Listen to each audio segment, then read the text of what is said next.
नमस्कार दोस्तों, एस्ट्रो मनन में आपका स्वागत है। आज मैं आपके साथ जो विषय लेकर आया हूँ वो है अक्षय तृतीया। अक्षय तृतीया का इसलिए विशेष महत्व है कि ये जो तिथि आती है वर्ष में एक बार, और जो ग्रहों का संयोग बनता है वो वर्ष में एक बार ही बनता है। इस तिथि को, ये वैशाख शुक्ल पक्ष की तृतीया को अक्षय तृतीया कहा जाता है। कई स्थानों पे भारत में इसे अक्खा तीज भी कहा जाता है।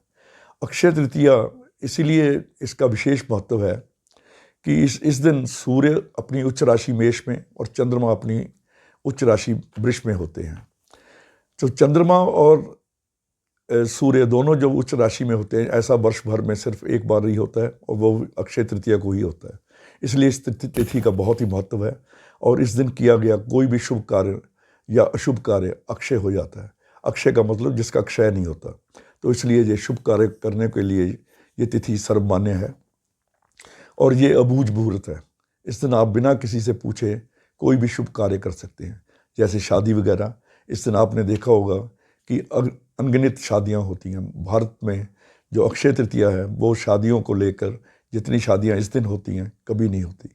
और ये तिथि विशेषकर सोना और चांदी, कहते हैं अपनी सामर्थ्य अनुसार इस तिथि को जरूर खरीदना चाहिए कि सोना और चांदी जो है बहुमूल्य धातुएं हैं जो कि हमारे भविष्य में हमारी सहायता करती हैं या परिवार के कोष में वृद्धि करती हैं।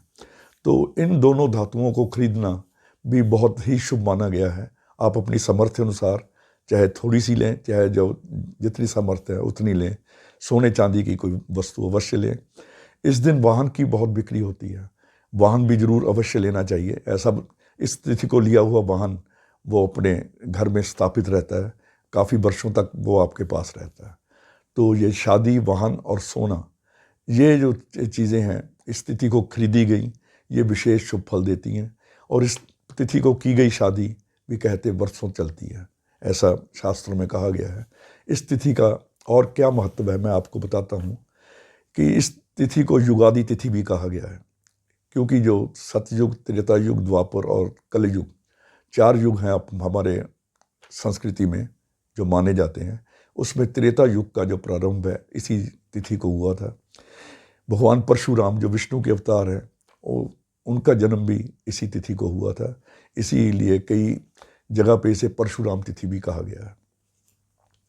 इसी दिन युधिष्ठिर को सूर्य ने अक्षय पात्र का दान दिया था। उसकी तपस्या से प्रसन्न होकर अक्षय पात्र दिया था, जिससे कि उनके घर में आने जाने वाले जितने भी व्यक्ति हों, साधु संत हों, उनके अन्न में कोई कमी ना रहे। इसी दिन भगवान हयग्रीव का भी जन्म हुआ। उनकी अवतरण की तिथि मानी जाती है। नर नारायण के जन्म की तिथि भी या अवतरण की तिथि भी यही मानी जाती है। कई तो कहते हैं कि जो गंगा का अवतरण अपने शास्त्रों में लिखा हुआ है कि गंगा का जो धरती पे आई, अवतरण हुआ गंगा का, वो भी इसी तिथि को हुआ। इस प्रकार इस तिथि का विशेष महत्व है। और ये तिथि इतने बढ़िया कारणों से, इतने अवतारों के होने से या ग्रहों के शुभ संयोग से होने से इस तिथि में किया गया जो अक्षय का जो पुण्य है वो अक्षय हो जाता है। उसका जो फल है वो हमारे वंश में स्थापित हो जाता है। तो इस दिन आपको पुण्य कार्य करने चाहिए। इस तिथि को पितृ कार्य भी करने चाहिए, यानी कि पितरों के ऋण से मुक्ति पाने का भी एक विशेष पर्व है।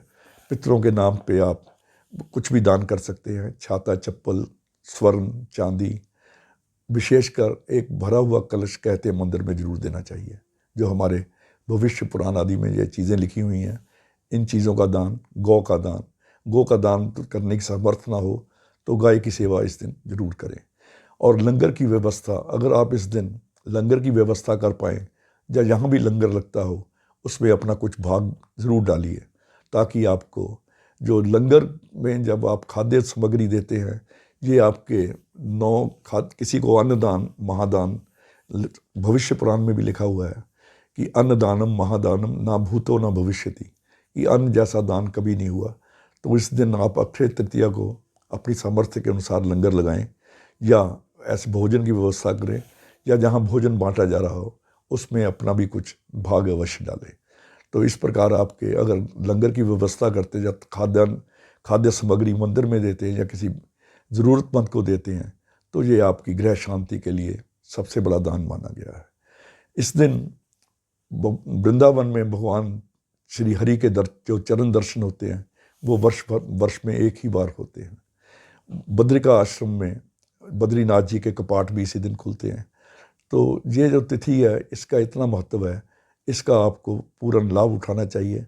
अपने पितरों को प्रसन्न करने के लिए उनके नाम पे कुछ दान करना चाहिए, कुछ लोगों को भोजन की व्यवस्था करनी चाहिए। पक्षियों, गायें और कौवे जहाँ भी आपको मिलें उनको भी आपको कुछ देना चाहिए। पानी की व्यवस्था करें, क्योंकि ग्रीष्म ऋतु में ये पड़ती है। तो कहते इस दिन दिया हुआ दान अगले जन्म में हमें कई गुना होकर मिलता है। तो इस प्रकार जो अक्षय तृतीया पे मेरा थोड़ा सा अनुभव था या मेरी अध्ययन था वो मैंने आप लोगों से शेयर किया है। और इस दिन अगर आप सोना खरीदना चाहते हैं तो ये जो तिथि शुरू हो रही है ये 5:38 पे 14 मई को सुबह 5:38 पे शुरू हो जाएगी। और जो सोना खरीदने का जो वैसे तो सारा दिन ही मुहूर्त रहेगा शुभ कार्य करने का, मगर दोपहर के 1:30 बजे तक या 1:40 तक ये मुहूर्त विशेष शुभ रहेगा। इसमें आप सोना खरीद सकते हैं या वाहन वगैरह बुक कर सकते हैं। जो शादी की कोई आप तैयारी है वो शुरू कर सकते हैं, कोई सगाई वगैरह करें। अगर वैसे तो सारा दिन ही शुभ है, क्योंकि अगले दिन सवेरे 8 बजे तक ये तिथि रहेगी, कभी भी करें। मगर प्रदोष से पूर्व यानी कि संध्या से पहले अगर कोई भी शुभ कार्य कर लिया जाए तो उसका फल विशेष रूप से शुभ रहता है। इस प्रकार जो मैंने आपसे अपना अध्ययन शेयर किया है, आशा आप पसंद करेंगे। धन्यवाद, नमस्कार।